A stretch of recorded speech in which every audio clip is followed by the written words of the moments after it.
మర్రి రాజశేఖర్ రెడ్డి మల్కాజ్గిరి ఎమ్మెల్యేగా ఉన్నారు. మల్కాజ్గిరి ఎమ్మెల్యే మర్రి రాజశేఖర్ రెడ్డి, ఆయన మల్లారెడ్డి అల్లుడు, తనపై కేసు నమోదైంది. యేసుబాబు, కొల్లు యేసుబాబు అనే వ్యక్తి ఈ కేసుని నమోదు చేశారు. పోలీస్ స్టేషన్లో కేసు పెట్టారు. తనని మోసం చేశారు, తనను భయభ్రాంతులకు గురి చేస్తున్నారు అని కేసు పెట్టడంతో పోలీసులు ఈ కేసుని నమోదు చేశారు. బిఎన్ఎస్లో పలు సెక్షన్ల కింద కేసులు నమోదు చేశారు. ఆ సెక్షన్ల ప్రకారం మర్రి రాజశేఖర్ రెడ్డికి 5 సంవత్సరాల శిక్ష పడే అవకాశం, 5 నుంచి 7 సంవత్సరాల శిక్ష పడే అవకాశం ఉన్న కేసులను మర్రి రాజశేఖర్ రెడ్డిపై నమోదు చేశారు. ఈ కేసు ఏ పోలీస్ స్టేషన్లో పెట్టారు, ఈ ఫిర్యాదుదారుడు తనను మర్రి రాజశేఖర్ రెడ్డి ఏ విధంగా మోసం చేయాలని అనుకున్నారు, ఏ విధంగా భయపెట్టారు అన్నీ కూడా ఈ ఫిర్యాదులో పేర్కొన్నారు. ఆ కంప్లైంట్ కూడా ఆర్టీవీ దగ్గర ఉంది, ఆ ఎఫ్ఐఆర్ కూడా ఆర్టీవీ దగ్గర ఉంది. మా ప్రతినిధి పెట్రిషా చేతిలో ఇప్పుడు ఆ ఎఫ్ఐఆర్ కాపీ కూడా ఉంది. మా ప్రతినిధి పెట్రిషా మర్రి రాజశేఖర్ రెడ్డిపై నమోదైన పూర్తి వివరాలను మీకు అందించడానికి సిద్ధంగా ఉన్నారు. పెట్రిషా, మర్రి రాజశేఖర్ రెడ్డిపై కేసు పెట్టిన వివరాలు ఏంటి? ఏ ఏ సెక్షన్ల కింద కేసులు నమోదు చేశారు? ఏ పోలీస్ స్టేషన్లో కేసులు నమోదయ్యాయి?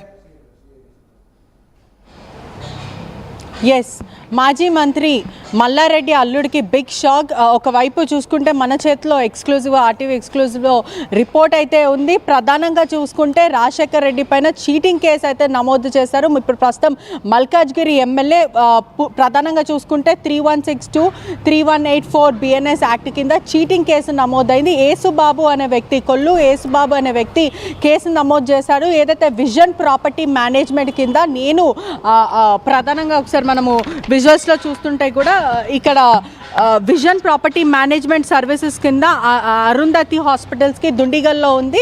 మర్రి రాజశేఖర్ రెడ్డి హాస్పిటల్కి నేను సర్వీస్ కోసం అని చెప్పి మ్యాన్ పవర్ మరియు సర్వీస్ కింద cleaning department, house keeping department కింద నేను కొంతమందిని ఏర్పాటు చేశాను. సుమారుగా 28 నుంచి 30 మంది వరకు నేను ఏర్పాటు చేశాను. 2022 నుంచి నేను హాస్పిటల్కి సర్వీసెస్ అందించాను. ప్రధానంగా 11 మంత్స్ వరకు నేను పనిచేశాను. దాంట్లో కొంతమందికి డబ్బులు కూడా ఇవ్వలేదు. 2 నెలల వరకే డబ్బులు ఇచ్చారు, ఆ తర్వాత ఎగ్గొట్టారు. 50 లక్షలు అయితే 30 లక్షల వరకు మాత్రమే ఇచ్చారు. మిగతా ఆ 30 లక్షలు కూడా ఇంతింత ఇచ్చుకుంటూ వచ్చారు. ఇన్స్టాల్మెంట్ బేసిస్గా డబ్బులు ఇచ్చుకుంటూ వచ్చారు. ఇప్పుడు ప్రధానంగా 20 లక్షల వరకు ఎగ్గొట్టారు. ఎన్నిసార్లు మర్రి రాజశేఖర్ రెడ్డికి అడిగినప్పటికీ కూడా ఒకవైపు నేను అకౌంటెంట్ గణేష్ అన్న వ్యక్తి, ఎవరైతే మర్రి రాజశేఖర్ రెడ్డి అనుచరులు కానీ అక్కడ ఆఫీస్లో పనిచేసే వ్యక్తి, హాస్పిటల్లో పనిచేసే వ్యక్తి గణేష్ అనే వ్యక్తితో కూడా మాట్లాడాను. బాలాజీ అనే వ్యక్తితో కూడా మాట్లాడాను. చెక్ ఇస్తాను, 13 లక్షల చెక్ ఇస్తాము. ఎలక్షన్స్ కాకముందు ఈ మాటలంతా కూడా పూర్తిగా ఈ రాయబారాలంతా కూడా జరిగాయి. ఒకవైపు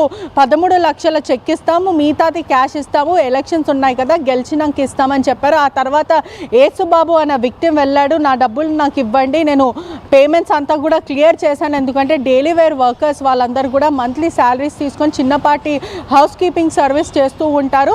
ప్రధానంగా మీరు వాళ్ళకి డబ్బులు ఇవ్వకపోతే నా జాబ్ల నుంచి నేను డబ్బులు ఇవ్వాల్సి వచ్చిందంటే నువ్వు ఎవరికి చెప్పుకుంటావో చెప్పుకో, ఏం పీక్కుంటావో పీక్కో అంటూ ఇలా దురుసుగా మాట్లాడారు. నాకు ప్రాణహాని ఉంది. అనేక సార్లు నేను డబ్బులు అడిగినప్పటికీ కూడా నాకు ఇప్పటివరకు ఇవ్వలేదు. సుమారుగా ఈ విజన్ మేనేజ్మెంట్ మేము హౌస్ కీపింగ్ సర్వీసెస్ 2005 నుంచి సక్సెస్ఫుల్గా రన్నింగ్ చేస్తున్నాము. ఇప్పటివరకు ఎటువంటి కంప్లైంట్స్ లేవు. నా డబ్బులు నాకు ఇప్పించాలంటూ మీడియాని మరి పోలీసులను ఆశ్రయించారు. కేసు మాత్రం పేట్ బషీర్బాగ్లో కేసు నమోదైంది. ఒకసారి మనం పూర్తి డీటెయిల్స్లో వెళ్తుంటే కూడా ఒకసారి మనము విజువల్స్లో చూడొచ్చు.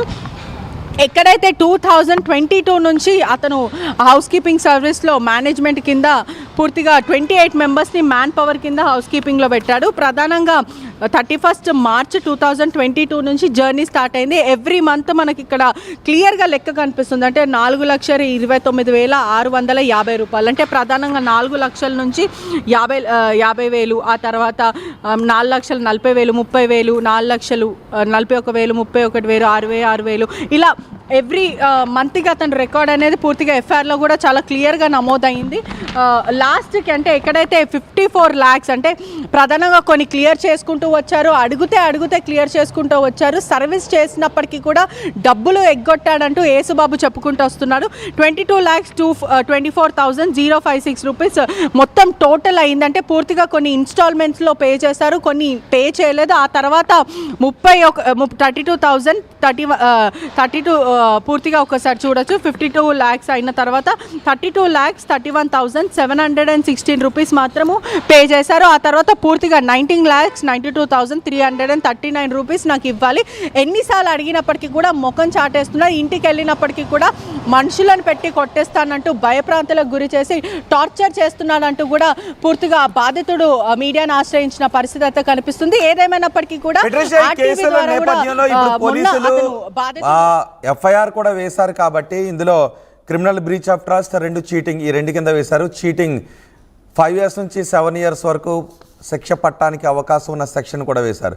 ఇప్పుడు నోటీసులు పంపించబోతున్నారా? ఏం చేయబోతున్నారు పోలీసులు? ఎస్, పోలీసులు కూడా ఖచ్చితంగా నోటీసులు జారీ చేస్తామని చెప్తున్నారు. మరోవైపు యేసుబాబు కూడా లీగల్ నోటీసులు జారీ చేశారు. మరోవైపు కూడా పూర్తిగా అతను అనేక సార్లు కూడా గత ప్రభుత్వం ఉన్నప్పటికీ కూడా నా డబ్బులు నాకు చెల్లించాలంటూ కూడా మర్రి రాజశేఖర్ రెడ్డిని అనేక సార్లు అడగడం జరిగింది.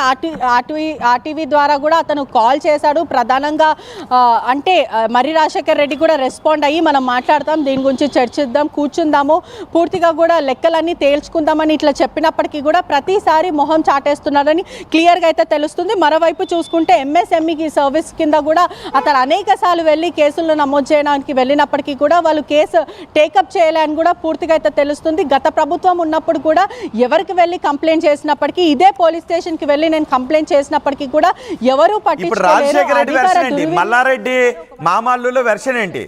అల్లుడిపై కేసు నమోదు అవ్వడంతో మామ వెర్షన్ ఏంటి, తనపై కేసులు నమోదు అవడంతో రాజశేఖర రెడ్డి వెర్షన్ ఏంటి? 19 లక్షల రూపాయలు అసలు ఇవ్వాలని అంటారా, లేదని అంటారా?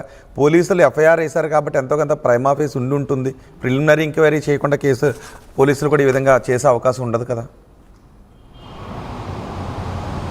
ఖచ్చితంగా కొల్లు యేసుబాబు పూర్తిగా వివరాలన్నీ ఇచ్చాడు. ఆధారాలన్నీ పూర్తిగా పోలీసులు క్రాస్ క్వశ్చనింగ్ చేసిన తర్వాత ఆధారాలను సేకరించిన తర్వాతనే ఎఫ్ఐఆర్ నమోదైంది. మరోవైపు చూసుకుంటే మర్రి రాజశేఖర్ రెడ్డిని ఆశ్రయించడానికి ఆర్టీవీ ప్రయత్నించినప్పటికీ కూడా అతను రెస్పాండ్ అవ్వకపోవడం, ఈ ఇష్యూ పైన ఎటువంటి స్పందన ఇవ్వట్లేదు, అట్లీస్ట్ రియాక్ట్ అవ్వకపోవడం కూడా క్లియర్గా కనిపిస్తుంది. మరోవైపు కూడా మర్రి రాజశేఖర్ రెడ్డికి నోటీసులు జారీ చేస్తామంటూ కూడా పోలీసులు చెప్తున్న పరిస్థితి కనిపిస్తుంది. ఏదేమైనా కూడా నా 20 లక్షలు అంటే దాదాపు 20 లక్షల వరకు ఎగ్గొట్టారు. ఆ డబ్బులు ఇవ్వకుండా కూడా నన్ను మోసం చేయడమే కాకుండా నన్ను భయప్రాంతులకు గురి చేస్తున్నారు, నన్ను చంపేస్తానంటూ బెదిరిస్తున్నారంటూ కూడా కొల్లు యేసుబాబు చెప్తున్న పరిస్థితి కనిపిస్తుంది.